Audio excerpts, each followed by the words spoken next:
The birds always knew when I was lying to myself. I'd be sitting on the back porch of my small house in Flagstaff, watching the pine siskins tear apart the seeds I'd left in the cedar feeder I built last spring.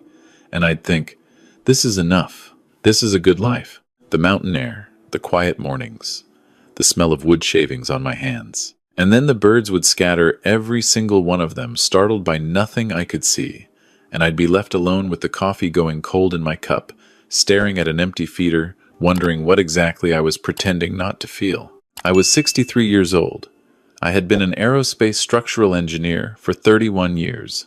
I had designed load-bearing frameworks for satellite launch platforms, reviewed stress-tolerant specifications for components that would eventually leave the atmosphere, spent decades doing work that required a level of precision most people never have to think about. I had built a career on the principle that if the numbers were right, the structure held. Period. No negotiation with gravity, no emotional appeals to physics. And yet somehow, with my own family, I had gotten the math completely wrong. My name is not important for this story. What matters is that I had a daughter. I'll call her my daughter, because that's what she was. And I had an ex-wife. And 15 years ago, when my daughter was 23 and still learning who she wanted to be, my ex-wife sat her down and told her something about me that wasn't true. I don't know exactly what was said. I was never in that room. But I know what came out the other side of it, because my daughter called me 3 days later and told me, in a voice I barely recognized, that she never wanted to hear from me again. She said I had stolen from people who trusted me. She said I had put my own greed above everything else, including my family. She said her mother had protected her from knowing the truth for years, and she was done being protected. I tried to explain. I tried for 2 hours on that phone call, and then for 6 months of letters she never answered, and then for a year of emails that bounced back or were ignored. I showed up at her apartment once, just once, and she opened the door, looked at me for 4 seconds, and said, "I have nothing to say to you," and closed it again. Her husband, she'd gotten married the year before, a corporate attorney named Marcus, who wore very expensive shoes, and had the handshake of a man who believed handshakes were performances, was standing behind her when she opened the door. He didn't say anything. He just watched me. The way you watch a situation you've already decided you don't need to be involved in. What had actually happened 15 years earlier was this. I had been a minority partner in an engineering consultancy. A senior partner had been skimming from project accounts for years before I arrived, and when the SEC investigation finally landed, the whole firm went sideways. The investigation cleared me completely. The documentation was thorough. The senior partner was the one who went to prison.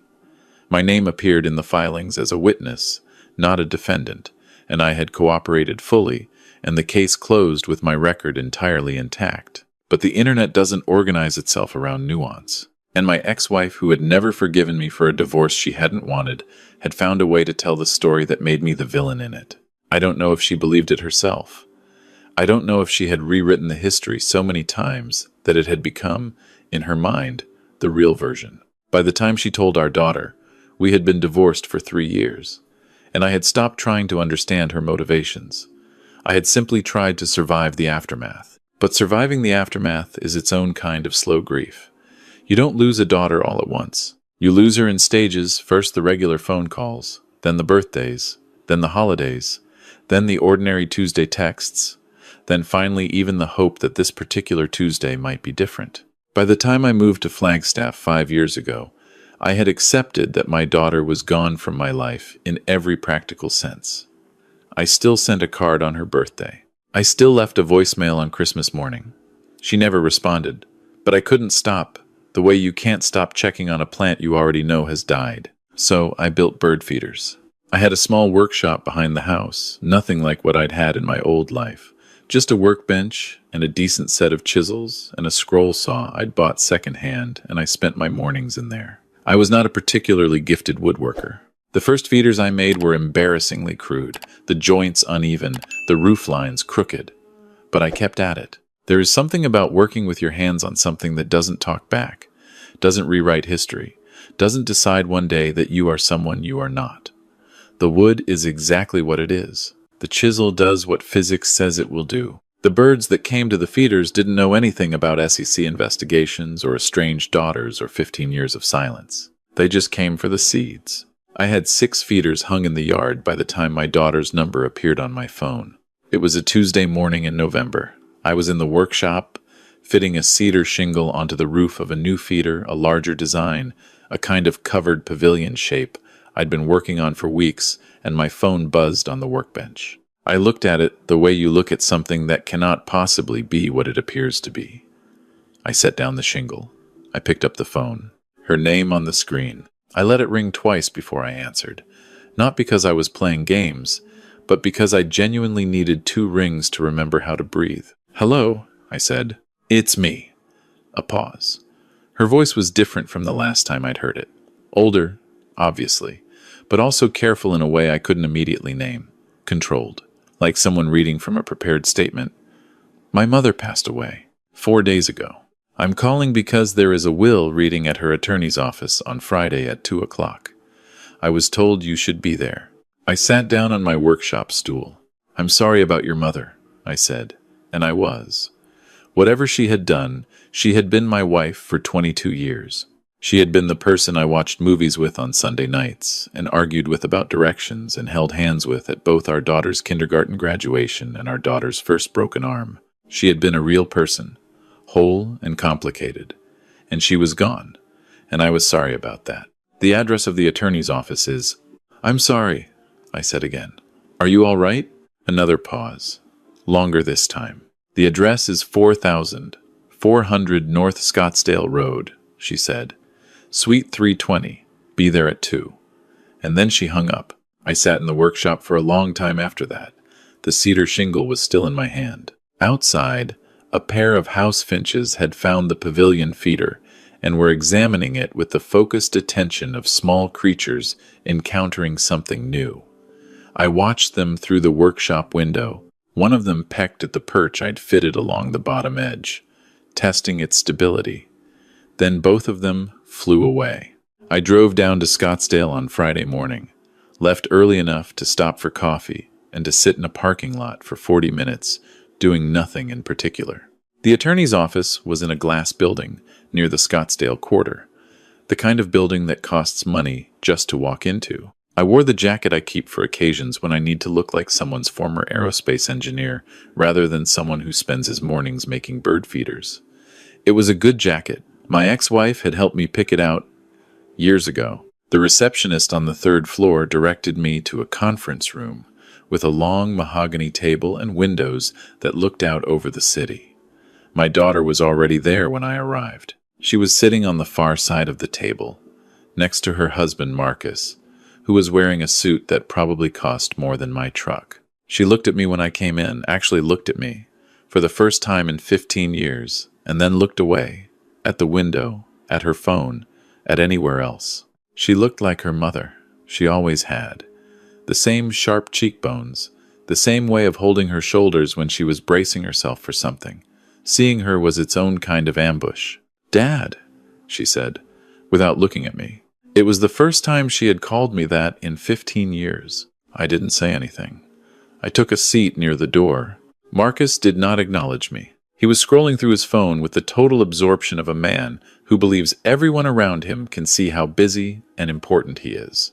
The attorney, a compact, steady man in his late 50s, named Gerald Webb, the kind of lawyer who has seen enough human drama that nothing surprises him anymore, came in at 2 o'clock exactly and set a binder on the table in front of him.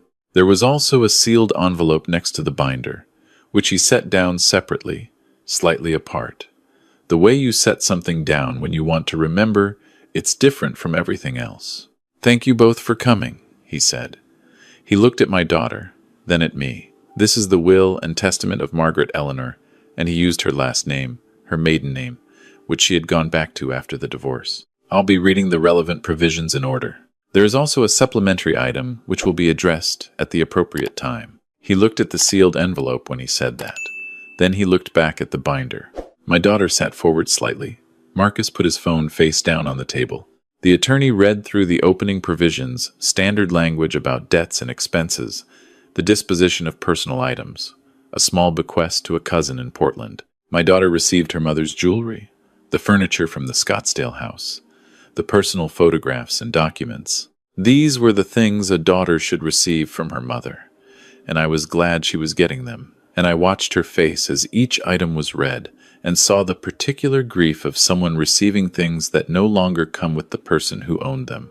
Then the attorney said, "The primary estate assets, the Scottsdale property, the investment portfolio, and the contents of the primary financial accounts are addressed in a codicil executed 6 months ago." My daughter looked up. "A codicil?" Marcus said. "A codicil," the attorney confirmed. "An amendment to the existing will, executed on May 14th of this year, properly witnessed and notarized, and fully binding." He turned a page in the binder. The language of the codicil reads as follows: "I amend my prior testamentary disposition to direct that the Scottsdale property, the investment and brokerage accounts, and the liquid assets of my estate, with the exception of items specifically bequeathed above, be transferred in their entirety to my former husband." And here he used my name, my full name, which I had not heard read aloud in a formal context in a very long time. The room was quiet.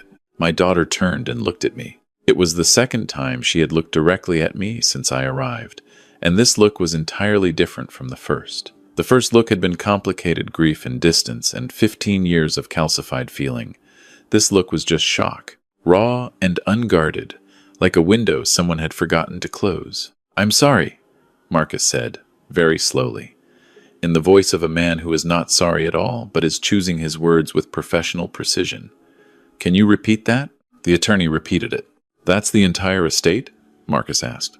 "The primary assets, yes. The total value, as of the most recent appraisal, is approximately $2.3 million. My daughter put her hand flat on the table. She was staring at it at her own hand the way you stare at something when your eyes need somewhere to go while your brain catches up. "That's not possible," she said. "My mother and I discussed this. She told me explicitly that she had updated the will after the divorce to—" "She did update the will," the attorney said, "several times over the years. The most recent update was the codicil I just described, executed in May. This is the controlling document." "Why?" my daughter said, and her voice cracked on that single word in a way that surprised both of us, I think. She hadn't meant it to crack. Why would she do that? The attorney reached for the sealed envelope. "This," he said, "is a letter your mother prepared at the same time as the codicil. She asked me to read it aloud at this meeting. That was a specific instruction, not a request. Are you both prepared to hear it?" My daughter looked at me again. She was looking at me like I was a piece of evidence she hadn't known existed. "Yes," I said. She nodded, once. The attorney opened the envelope carefully.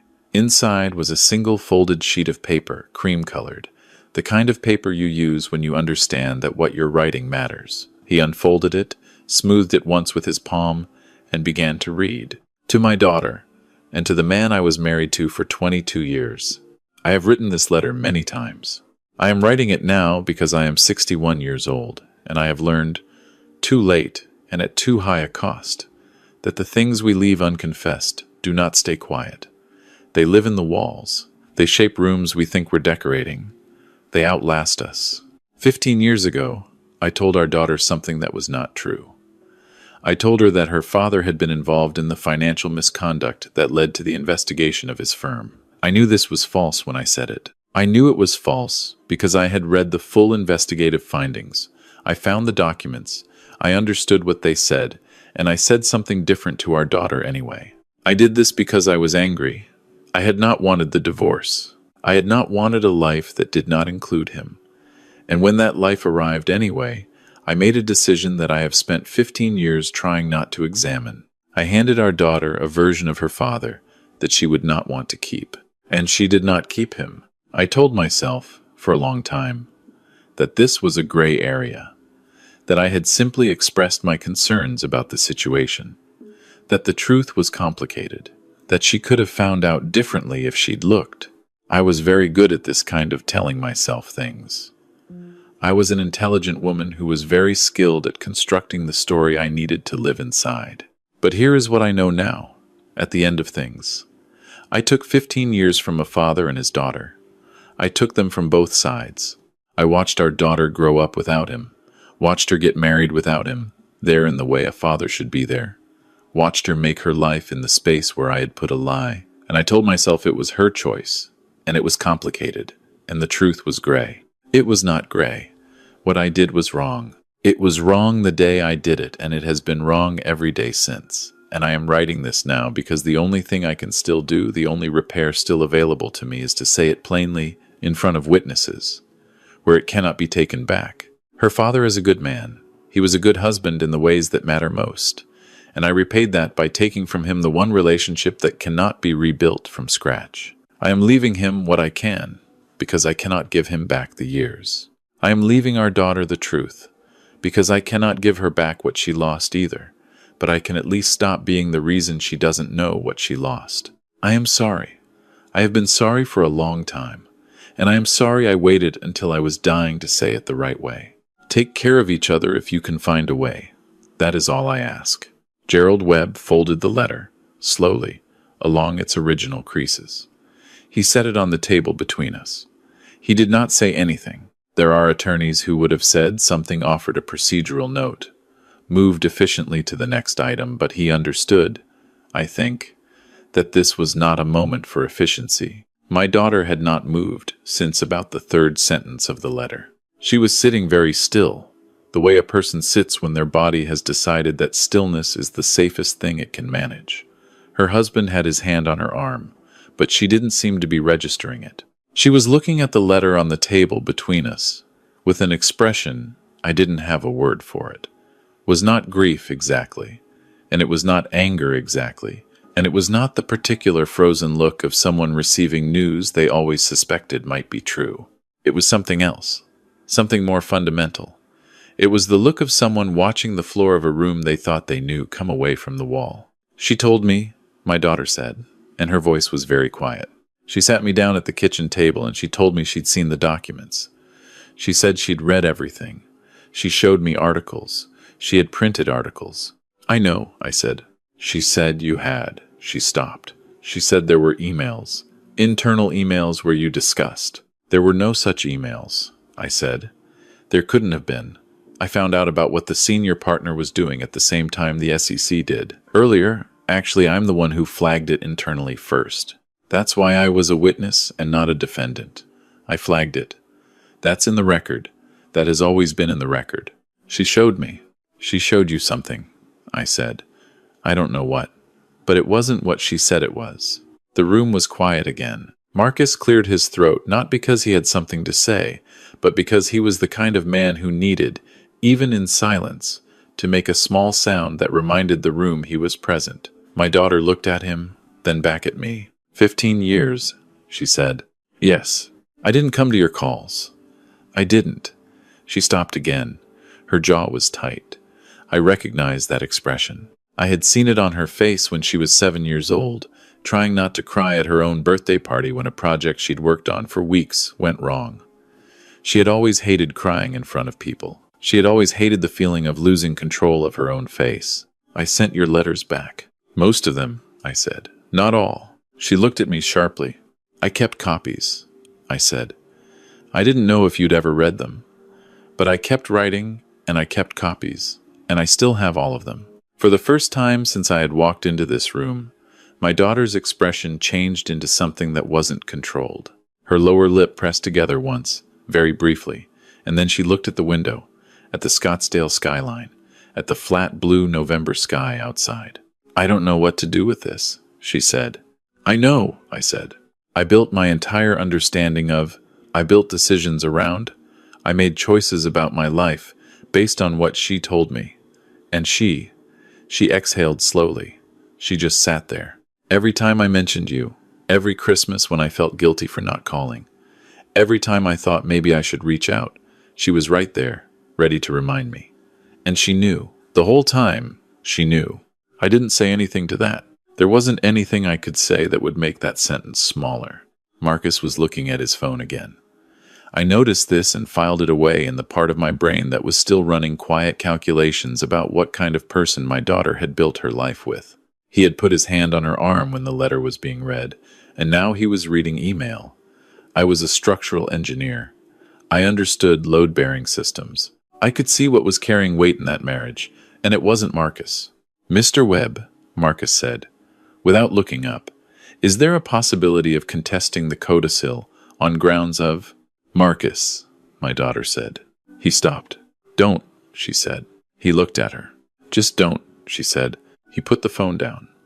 He did not say anything else for the rest of the meeting. Gerald Webb walked us through the remaining administrative details, transfer timelines, required signatures, property appraisal confirmation. My daughter signed what needed to be signed. I signed what needed to be signed. We sat across from each other at the mahogany table and completed the formal business of her mother's estate.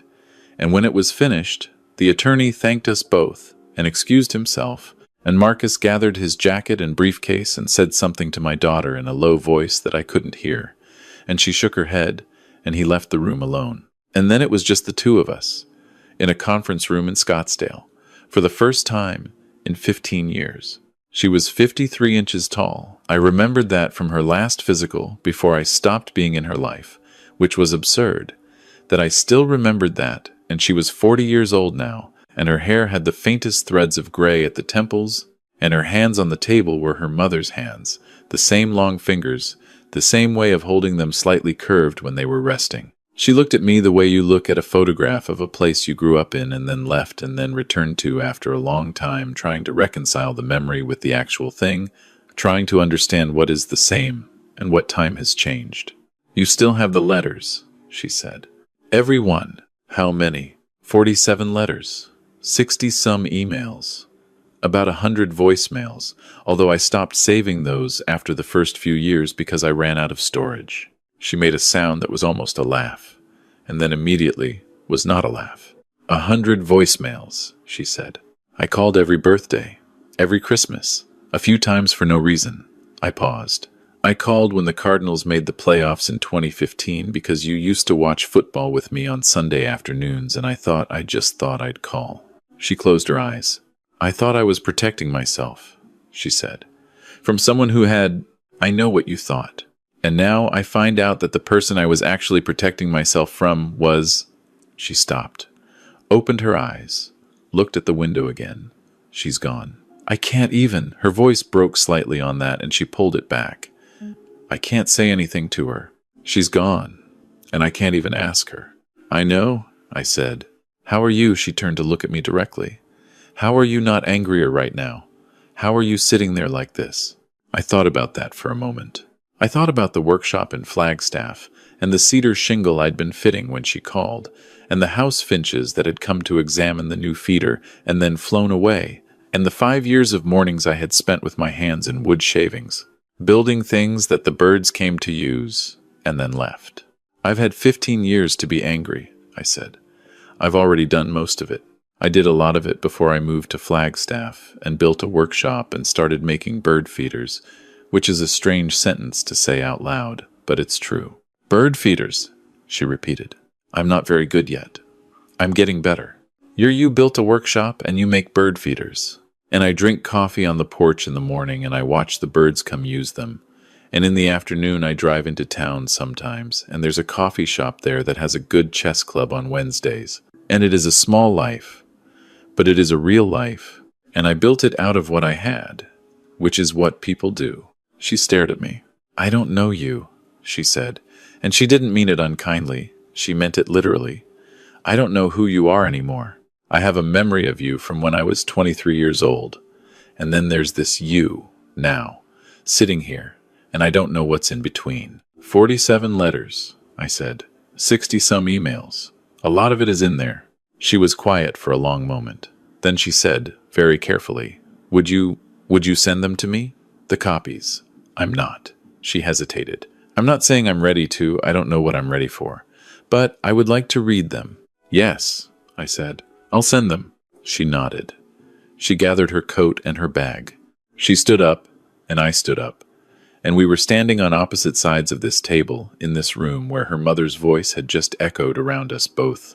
and there was so much unresolved between us that it was almost its own presence in the room, like a third person standing there waiting to be introduced. She reached out and touched my hand. Just that a brief, light touch on the back of my hand, like a question being asked in a language we were both still remembering how to speak. Then she walked out. I sat back down in my chair. I sat there for a while, alone in the conference room, and through the window I could see the November sky over Scottsdale, pale blue and enormous. The kind of sky that doesn't know anything about wills or codicils or 15-year silences, that just goes on being blue and enormous regardless. Gerald Webb came back in to offer me water. I said yes, and he brought a glass, and he sat down across from me for a moment. "She's a good person," he said. "Your daughter. Your ex-wife used to talk about her. She was proud of her." "I know she was," I said. "For whatever it's worth," he said. "Your ex-wife made this decision 6 months ago, before she knew how sick she was going to get at the end. She made it when she still had time. I think she wanted you to know that." I didn't say anything. I looked at the letter, still folded on the table. "She asked me to give this to you after the meeting," he said, and he slid a small envelope across the table. Smaller than the letter, a personal note size, the kind people use for thank you cards. My name was written on the front in handwriting I recognized immediately, from 22 years of grocery lists and birthday cards, and the notes she used to put in my jacket pocket when I was traveling, which I had not thought about in years and suddenly could not stop thinking about. I waited until I was in my car to open it. The note inside was 3 sentences. "I know sorry isn't enough. I know there isn't enough. But you were a good father, and she is going to find her way back to you, and I needed to be the one to clear the road." I sat in the parking lot of the glass building on North Scottsdale Road and held that note for a long time. The November sun was low and made everything slightly golden the way November sun in Arizona does, turning ordinary surfaces into something that looks, briefly, like it was always supposed to look. I thought about the workshop waiting for me in Flagstaff. I thought about the cedar pavilion feeder with its unfinished roof. I thought about 47 letters in a drawer in my bedroom, 15 years of Tuesday mornings where I had sat down and tried to put into words what I wanted my daughter to know about who her father was. I drove home through the desert, through the long flat miles of saguaro and scrub that open up north of Scottsdale, and I thought about the way my daughter had touched my hand, just her fingers on the back of my hand for a moment, a question in a language we had forgotten together and would have to learn again, word by word, the way you learn anything that matters. When I got back to Flagstaff, it was early evening, almost dark. The sky above the Ponderosas, going from blue to purple to the particular deep gray that precedes the first cold stars. I went around the back of the house to check the feeders. 3 of them were well stocked. The pavilion feeder was still empty, no seed yet, the roof still unfinished. But as I stood there in the cooling air, I heard a flutter near the bare branch above it, and then a single house finch landed on the pavilion's open perch and sat there for a long moment, looking at the empty feed tray with what I can only describe as patient interest, as if it understood that this particular feeder was still being built and that it had decided to wait anyway. I went inside and found the box in my bedroom closet, the shoebox, the one I hadn't opened in years, the one with the rubber band around it and the label in my own handwriting that just said her name. I sat on the edge of the bed and held it for a while. Then I opened my laptop and found her email address, which I still had, and I began composing a message.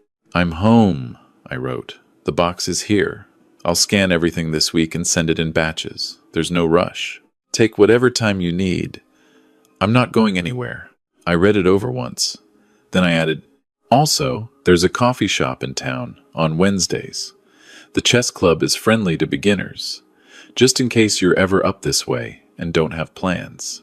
I sent it before I could think too much about it. Then I went back out to the workshop and fitted the last cedar shingle onto the roof of the pavilion feeder. And in the morning I hung it in the yard with the others, and I poured seed into it. And I carried my coffee out to the porch and I sat in the early cold and I waited.